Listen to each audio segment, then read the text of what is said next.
समझ नहीं आता कि इंसान किस किस बात पर उस परवरदिगार का शुक्र अदा करे, नेमतों की कसरत पर या अपने ऐबों की पर्दापोशी पर। अल्हम्दुलिल्लाह कहने की आदत डाल लो, क्योंकि अल्लाह ताला शुक्रगुजारों से बहुत मोहब्बत करता है। इंसान भी अजीब है, दुआ के वक्त समझता है कि अल्लाह बहुत करीब है, गुनाह के वक्त समझता है कि अल्लाह बहुत दूर है। जब मान टूट जाता है तो उससे वाबस्ता हर चीज खुद ब खुद टूट जाती है। दिल, रिश्ता, इतबार, यहाँ तक कि खुद इंसान भी।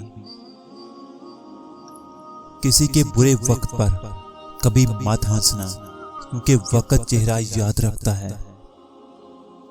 इंसान मरता नहीं, मार दिया जाता है, अल्फाजों, लहजों और रवैयों से।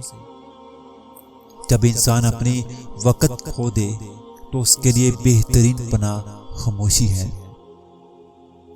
जिस रब ने इतनी कहानियां मुकम्मल की हैं, वो तुम्हारी कहानी कैसे अधूरी छोड़ सकता है। आखिर तो सभी में होती है, पर चुकता वो है जिसमें एहसास होता है, जिसमें फिक्र होती है।